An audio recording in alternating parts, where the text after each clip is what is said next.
मुख्य परीक्षा में निर्धारित समय सीमा के अंदर रहते हुए और समय का पाबंदी का ध्यान रखते हुए लिखना अपने आप में बहुत ही मुश्किल होता है। और सबसे बड़ी बात, जो सवाल पूछे जाते हैं उसमें सतही सवाल तो कुछ होते हैं, बाकी सवाल ऐसे होते हैं जो बहुत ही कॉम्प्लिकेटेड होते हैं, बड़े बड़े सवाल होते हैं जिनका उत्तर देना होता है। तो सवाल ये है कि मुख्य परीक्षा में ऐसे प्रश्न पत्र का क्या किया जाए। तो दोस्तों, मुख्य परीक्षा में जो प्रश्न पत्र आता है उसके लिए सबसे पहले जरूरी है आपका जो पाठ्यक्रम है, जिस भी एग्जाम में आप बैठ रहे हो, जिस भी लोक सेवा आयोग में बैठ रहे हो, उस पाठ्यक्रम का जो सिलेबस का एक एक टॉपिक अगर आपने घर पे लिख करके अभ्यास कर रखा है तो परीक्षा भवन के अंदर आप अच्छा लिख पाओगे, नहीं तो बहुत दिक्कतें हो जाएगी।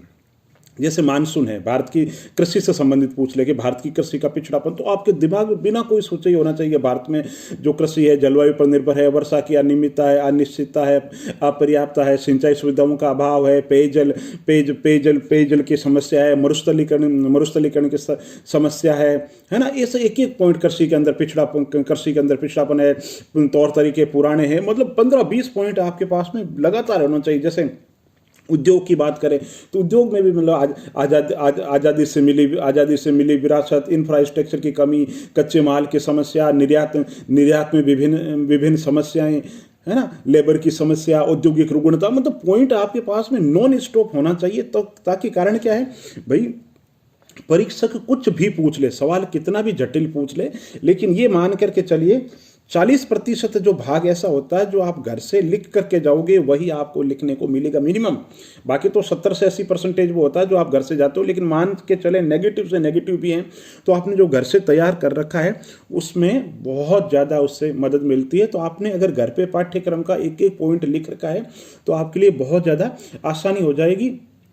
तो घर से अगर आपने अच्छी तैयारी कर रखी है तो ही परीक्षा भवन के अंदर आप अच्छा प्रबंधन कर पाएंगे। और मुख्य परीक्षा के अंदर समय का प्रबंधन करना अपने आप में बहुत ही चुनौती है। तो इसके लिए क्या करना पड़ेगा, पाठ्यक्रम का जो एक एक पॉइंट है आप घर से लिखो और वहां पर परीक्षा भवन के अंदर सीधा वहां पर लिखना है। और छोटा मोटा जो प्लस माइनस करना है वो परीक्षक ने जैसा सवाल पूछा है उसकी प्रकृति के अनुरूप आपको उत्तर दे देना है। एक पैटर्न हो जाना चाहिए आपका। जैसे कि आपसे पूछे राष्ट्रीय मानवाधिकार आयोग तो 93 में स्थापित, जिसका कार्य मानवाधिकारों की रक्षा संवर्धन। लोक सेवा आयोग पूछे तो आप सीधी सी बात बताओ, लिया आयोग की सिफारिश पर स्थापित है केंद्रीय एजेंसी, जिसका कार्य लोक सेवाओं में भर्ती, अनुशासनात्मक मामलों में परामर्शदात्री भूमिका, CAG नियंत्रक महल्ले का परीक्षक 1919 के अधिनियम के तहत स्थापित पद, जिसका कार्यपालिका द्वारा खर्च किया गया खर्च नियमानुसार वेदता अनुसार है या नहीं है। मतलब आपका एक फ्लो बन जाना चाहिए। आप कोई पूछो, जैसे आपसे पूछ ले लोकपाल तो प्रथम प्रशासनिक सुधार आयोग की सिफारिश पर स्थापित, मतलब आपका एक फ्रेमवर्क फिक्स हो जाना चाहिए, है ना। कैसे हो जाए, और जब आप बार बार लिख करके अभ्यास करोगे तो आपका एक फ्रेम बन जाएगा। भारतीय संविधान के अंदर अनुच्छेद 324 में वर्णित एक निकाय, भारतीय संविधान के अंदर अनुच्छेद 315 में वर्णित संवैधानिक निकाय, जिसका कार्य इसी तरीके से, जैसे मान लो विश्व अर्थव्यवस्था की बात करें तो 1945 के अंदर ब्रेटन वुड्स समझौते के तहत में स्थापित एक वैश्विक सदस्य, जिसका कार्य सदस्य देशों को, तो आपका एक पैटर्न बन जाएगा। चाहे WTO लिखो, चाहे वर्ल्ड बैंक लिखो, कुछ भी पूछे, भारत की कृषि की स्थिति पूछो, भारत की उद्योग धंधों की स्थिति पूछो, भारत में अंतरिक्ष प्रौद्योगिकी पूछो, विज्ञान और प्रौद्योगिकी पूछो, आपका एक पैटर्न हो जाएगा, है ना। और लोक सेवा आयोग में क्या होता है दोस्तों, अगर आप घर से अभ्यास करके नहीं जाओगे ना तो आप इतने अधिक सवाल आपको छोड़ने पड़ेंगे कि आप सोच नहीं सकते। क्यों नहीं सोच सकते कि भाई सवाल उन्होंने ये पूछा है कि भारत में प्रथम पंचवर्षीय योजना से लेकर के अभी तक नियोजन के इतने सालों में बहुत कुछ किया गया है लेकिन बहुत कुछ बाकी है। अब आप बताओ उसको आप एक पेज के अंदर कैसे लिखोगे। तो शॉर्ट के अंदर आना बहुत जरूरी है कि औद्योगिक विकास के लिए अभी तक क्या क्या किया गया, हर क्या किया जाना बाकी है।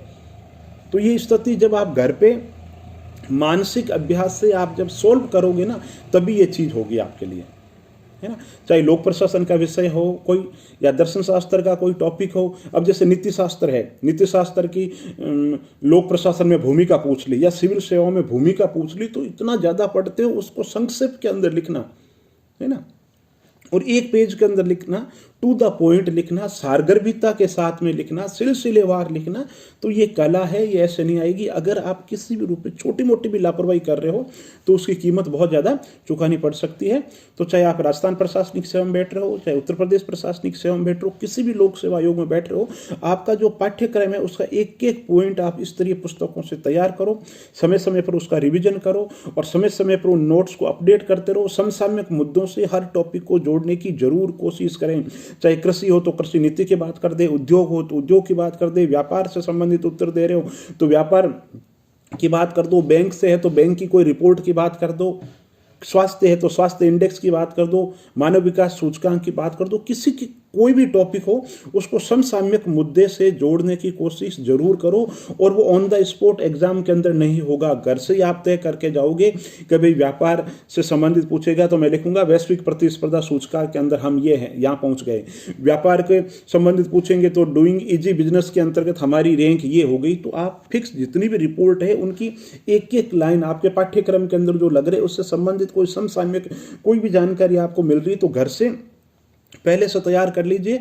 और आप पहले से मान के चलिए, है ना, एग्जाम्स में कि ये सवाल आना है और मुझे ये लिखना है। जैसे आपसे पूछा जाए कि गुड गवर्नेंस के लिए सरकार क्या कर रही है, तो आपके दिमाग में 1 बाय 1 पॉइंट होना चाहिए कि गुड गवर्नेंस के लिए सरकार सूचना के अधिकार लेकर के आई है, सोशल ऑडिटिंग लेकर आई है, लोक सेवा गारंटी एक्ट लेकर के आई है, डूइंग इजी बिजनेस किया जा रहा है। ये मतलब पूरे सारे जितने भी प्रयास है ना, ऑन द स्पॉट पॉइंट ज़्यादा से ज़्यादा आपको आना चाहिए। और इससे क्या होगा, समय की बचत होगी और जो ईजी सवाल हैं उनको आप बहुत जल्दी कर लोगे। और तो कुछ सवाल जो अनिश्चित प्रकृति के हैं वो पूछ ले जाएंगे तो वहां पर आपको सोचने के लिए थोड़ा समय मिल जाएगा। तो कहने का मतलब है मुख्य परीक्षा में एक एक पॉइंट आपको याद होना चाहिए और जो आपने पढ़ा है उसके अच्छे नोट्स बना लो और उसकी जुगाली कर दो। यहीं पे बोल दो कि हाँ साहब, अगर सवाल पूछा जाएगा कि भारत में संविधान के अंदर एकात्मकता और संघात्मकता का मिश्रण है, तो घर से ही बोल दो कि ये उत्तर है, मुझे पहले से पूर्व निर्धारित करके जाना है एग्जाम के अंदर, है ना। तो जो रॉ मटेरियल है वो आप तैयार करके जाओ। बहुत बहुत धन्यवाद। अगर वीडियो अच्छा लगा तो इसको लाइक कीजिए, चैनल को सब्सक्राइब कीजिए। बहुत आभार।